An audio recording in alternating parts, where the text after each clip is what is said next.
नमस्कार, लोकहित live news चॅनलमध्ये आपले सर्वांचे स्वागत।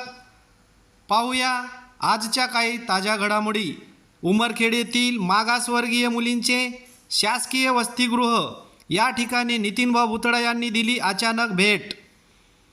गुरुवार दिनांक 13 मार्च 2025 रोजी दुपारी 1 वाजता भारतीय जनता पार्टीचे यवतमाळ पुसद जिल्हा समन्वयक नितीनभाऊ भुतडा यांनी मागासवर्गीय मुलींच्या वसतिगृहाला अचानक भेट देऊन गृहपाल एस राजने व मुलींना भेटून वसतिगृहातील समस्या जाणून घेऊन सामाजिक न्याय मंत्री संजय शिरसाट साहेब व समाज कल्याण अधिकारी यवतमाळ माधुरी मिसाळ यांच्याशी दूरध्वनीवरून संवाद साधला व उमरखेड येथील मागासवर्गीय मुलींचे शासकीय वसतिगृहाच्या परिस्थितीबद्दल कळविले। उमरखेड येथील सामाजिक न्याय विभाग, महाराष्ट्र शासन मागासवर्गीय मुलींचे शासकीय वसतिगृह मधील मुलींची भोजन ठेकेदार यांचे विरुद्ध अनेक वेळा वसतिगृहाचे गृहपाल एस राजने यांच्याकडे तक्रार दाखल करण्यात आली। वेळोवेळी गृहपाल यांनी भोजन ठेकेदार यांना कळविले की अनेक मुलींच्या भोजनाविषयी तक्रारी येत आहेत। स्वयंपाकवाली बाई यांच्याशी विचारणा करून पाहणी केली असता वसतिगृहातील मेसमध्ये कोणतेच सामान, भाजीपाला व कोणतीच फळे दिसून आली नाही। वसतिगृहाचा गॅस संपला तर गॅससुद्धा लवकर येत नाही। मुलींनी अनेक वेळा तक्रारी केल्या व भोजन ठेकेदार यांना कळविले, परंतु भोजन ठेकेदार यांनी गृहपाल व मुलींना सुद्धा अतिशय घाणेरड्या शब्दामध्ये शिवीगाळ केली। वसतिगृहातील मुलींना वेळेवर व व्यवस्थित भोजन मिळत नाही।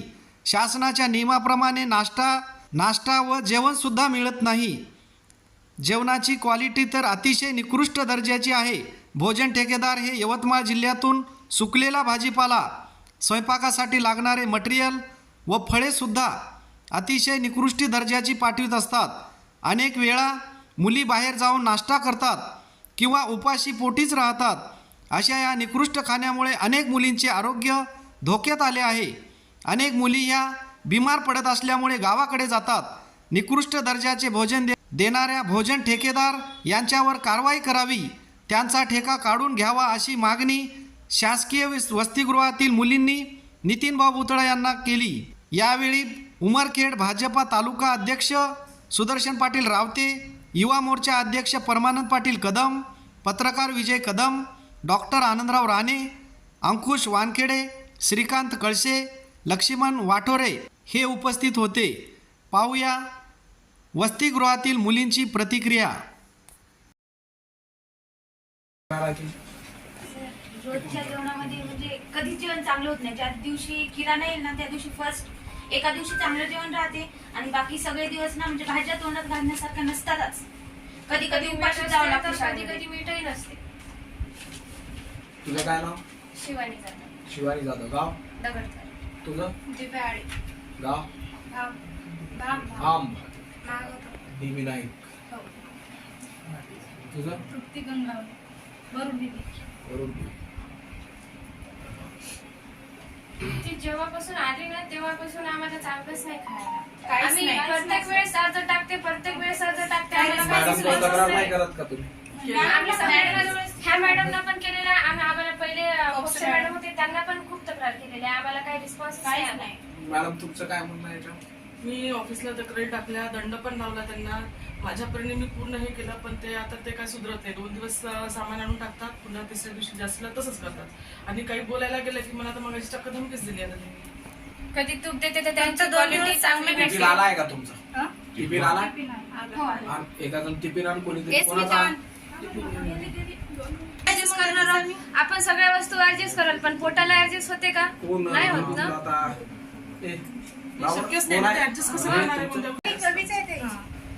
आम्हाला ती बाईच नकोय सगळ्यात नाही। ते असंच करते, 2 दिवस चांगले देते, एकच दिवस चांगले देते आणि तुम्हाला चांगले देऊ म्हणते, तसंच करते। आणि त्यांचं आता उलटं त्यांच्या बायांना भांडून जातात। अशी बोलली ती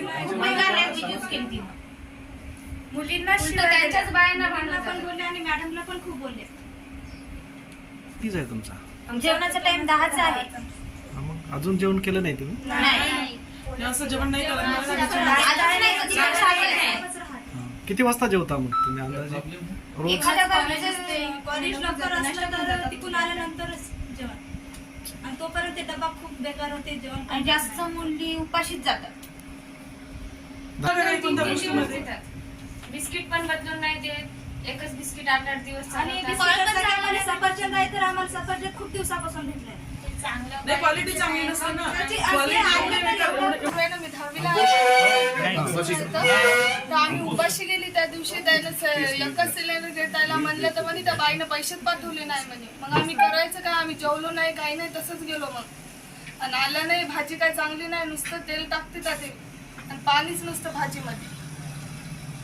आता काय म्हटलं त्या छान देतो, सुंदर देतो म्हणे. हो आता आम्ही सुंदर देतो म्हणजे तुम्हाला सुंदर देतो म्हणतात आम्ही, आणि आणि भाजीवाला सडका देते त्या स्वस्तात मस्त बनते.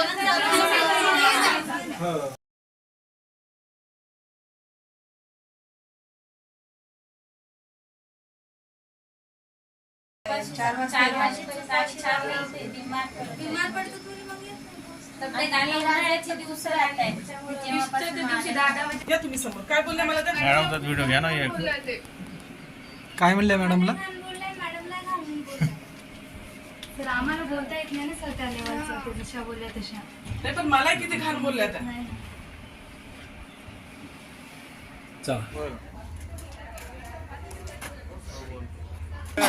बोला, कोणत्या मॅडम म्हणल्या? सावळकर, मीनाक्षी सावळकर मॅडम. मी नाही का 2 तारखेला माझा 1 महिना झाला कंप्लीट आणि आता 10-12 दिवस वर झाले. तर मॅडमला म्हणलं माझं पेमेंट द्या मॅडम. म्हणलं तर मला म्हणल्या जोपर्यंत माझं बिल निघत नाही तोपर्यंत देत नाही म्हणल्या. आणि तुम्ही कशा बाया म्हणल्या इथं भांडण करायला आल्या का म्हणल्या, सगळ्याजणी भांडण करायला म्हणल्या. आणि असं कसं तुझं आत्ताच एवढ्या लवकर पेमेंट देणार म्हणल्या, माझं जोपर्यंत बिल निघत नाही तोपर्यंत देणार नाही म्हणजे. मग आता भाऊ आले त्याच्यामुळे मी इथं आले होते. आज समजा रात्रीला आले होते. मेसमध्ये काहीच सामान नाही आणि कसं व्यवस्थित स्वयंपाक आम्हाला बनवायचं. सामान जर असेल तर आम्ही व्यवस्थित स्वयंपाक बनवल ना.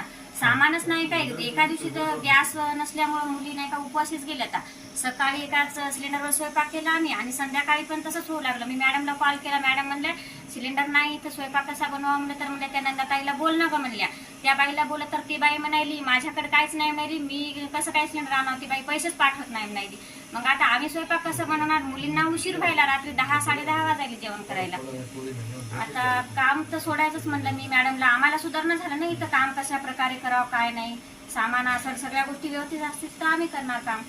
किती जणी आहे काम करायला आणि तुम्ही? 2 जण ह्या स्वयंपाक करायला. आणि त्या नंदाताई हातात त्या फक्त सामान आणून दिले आम्हाला.